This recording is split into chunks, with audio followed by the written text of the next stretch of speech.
नमस्कार दोस्तों, स्वागत है आपका हिमालय ऑटो विंग्स में। आज हम बात करेंगे कि आप खुद से अपनी कार को कैसे मेंटेन करेंगे ये 21 डेज का जो लॉकडाउन है, या तो फिर अगर ये एक्सटेंड होता है तो उस टाइम पीरियड में।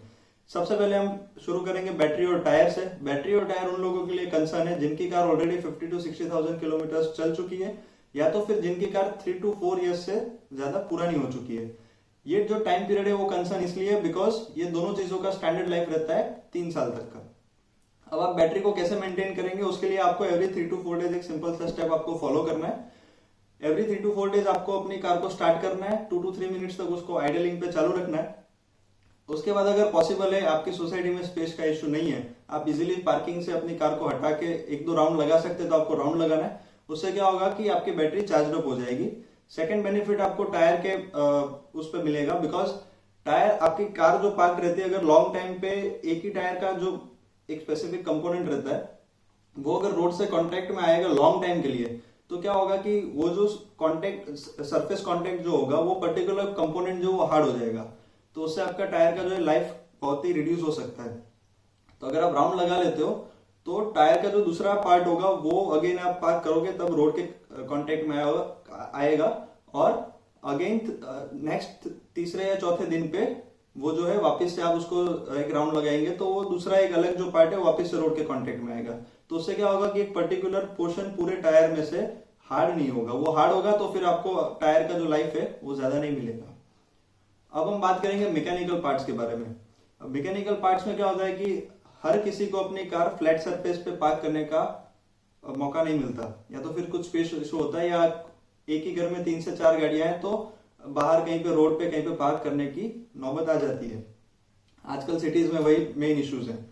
तो क्या होता है कि कोई अपनी कार को ऐसे आड़ी टेढ़ी रखता है कि किसी की कार आगे से ऊंची रहती है, किसी की पीछे से ऊंची रहती है, तो उससे क्या होता है कि आपके सस्पेंशन यूनिट जो होते हैं उसके मैकेनिकल पार्ट जो होती है उसके ऊपर इफेक्ट आता है।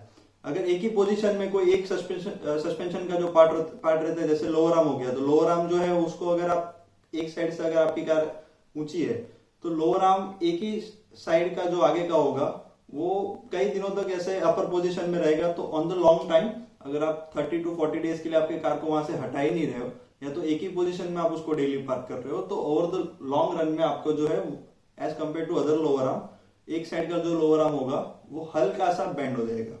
तो उस चीज को अवॉइड करने के लिए आपको अपनी कार अगर ऐसी सिचुएशन में पार्क करनी पड़ रही है तो आपको एवरी 3 to 4 डेज एक आध राउंड लगा के वापस से आप उसका पोजीशन चेंज कर लो। अगर आज राइट साइड के दोनों टायर्स हैं वो अगर ऊपर है तो आपको उसको राउंड लगा के वापस से जब पार्क करते हो तो आपको वाइस वर्सा उल्टा कर देना है, ताकि क्या होगा कि बैलेंस जो है बना रहे इक्वली दोनों साइड।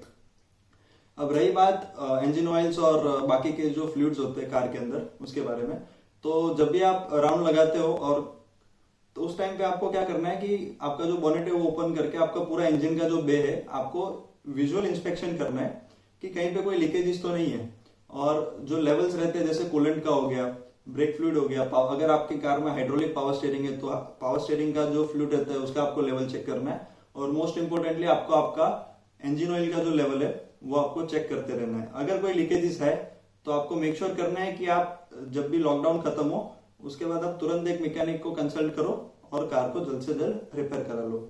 तो अभी मैंने जो आपको बताया कि आपको बोनेट ओपन करके आपका जो इंजन बे है उसका आप विजुअल इंस्पेक्शन करना है, वो कैसे करते हैं, उसमें क्या क्या चीजें होती है जो आपको इंस्पेक्ट करनी रहती है, उसके ऊपर मैंने ऑलरेडी एक वीडियो बना चुका हूं और उसका लिंक आपको आई बटन में मिल जाएगा। अब हम बात करेंगे कि आपको इंटीरियर और एक्सटीरियर को कैसे क्लीन रखना है, और वो क्लीन रखने के पीछे एक साइंटिफिक रीजन है, वो क्या है। आपको पता ही होगा कि हर किसी को शेड के अंदर अपनी कार पार्क करने का मौका नहीं मिलता, तो ये उन लोगों के लिए खास कि जिनकी कार धूप में खड़ी रहती है। तो क्या होता है कि अगर आप लॉन्ग टाइम के लिए अपनी कार को क्वारंटाइन कर रहे हो, जैसे अभी क्वारंटाइन ही कर दी हम लोग ने हमारे व्हीकल्स, तो कार के अंदर कोई भी डिओड्रेंट हो गया या खाने पीने की कोई भी चीज है, प्लास्टिक का बॉटल है पानी का या एक्स्ट्रा कोई भी एक्सपाइजर चीज है, वो आपको नहीं रखना है। उसका एक साइंटिफिक रीजन ये है कि यूजुअली धूप में पार्क होने की वजह से बाहर के टेम्परेचर की कंपैरिजन में गाड़ी के अंदर जो है टेम्परेचर ऑलमोस्ट डबल होता है। फॉर एग्जाम्पल अगर बाहर टेम्परेचर है 30 डिग्री सेल्सियस, तो गाड़ी के अंदर चांसेस हैं कि 50 to 60 डिग्री सेल्सियस तक का टेम्परेचर होगा। अब वो टेम्परेचर पे क्या होगा कि वो सारी चीजों के अंदर केमिकल रिएक्शन होता है। आपका डैशबोर्ड जो होता है वो भी एक टाइप का प्लास्टिक ही है, फैब्रिक मटेरियल है, हार्ड प्लास्टिक आप बोल सकते हो। तो उसके अंदर भी एक केमिकल रिएक्शन होता है और वो कार के अंदर का जो एटमॉस्फेयर होता है वो उसके अंदर उसका जो केमिकल का जो स्मेल रहता है वो उसमें मिक्सअप हो जाता है। और आप खाने पीने की कोई भी चीजें ले लो या प्लास्टिक का बॉटल हो गया तो वो भी जो है वो उसमें हार्म होता है। तो मेक श्योर करो कि कार के अंदर आप कोई भी एक्स्ट्रा चीजें ना रखें। और जब भी आप ये 3 to 4 डेज का जो विजुअल इंस्पेक्शन है और आप इंजन रेव अप करेंगे वो टाइम पीरियड पे आपको एवरी टाइम आपकी कार को क्लीन रखना है। और क्लीन करने के लिए मैं ये पर्सनली सजेस्ट करूंगा कि आप ड्राई वॉश का जो टेक्निक है वो आप प्रेफर करें। बिकॉज वेट वॉश में क्या होगा कि जो फ्रेश वाटर अवेलेबल है हम लोग को वो वेस्ट होगा। अगर जरूरत नहीं है तो मेक श्योर कि आप ड्राई वॉश करें ताकि जो साफ पीने का जो पानी है वो बच सके। और एक चीज, अगर आप अपनी कार को पार्क कर रहे हो तो आप उसको सेकंड गियर में डाल के आप उसको छोड़ दीजिए। हैंड ब्रेक या पावर ब्रेक का जो भी यूजेज होता है वो ना करें, वो अवॉइड कीजिए।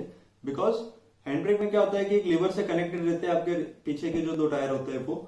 और पीछे usually most of the cars में क्या होता है कि रियर व्हील्स के अंदर ड्रम ब्रेक्स दिए जाते हैं और ड्रम ब्रेक्स के जो लाइनर होते हैं वो हैंड ब्रेक जब भी हम पुल करके रखते हैं तो वो ड्रम के कॉन्टेक्ट सरफेस के कॉन्टेक्ट में आ जाते हैं। अगर आप लॉन्ग टाइम के लिए उसको हैंड ब्रेक अप्लाई करके छोड़ देंगे तो क्या होगा कि लाइनर और ड्रम ब्रेक्स के बीच में जो सरफेस कांटेक्ट होगा तो वो दोनों चिपक जाएंगे। उससे जब अचानक से आप हैंड ब्रेक डाउन करके आप कार रिवर्स से आगे लेंगे तो क्या होगा, पीछे के जो रियर व्हील्स जो होंगे वो लॉकअप हो जाएंगे।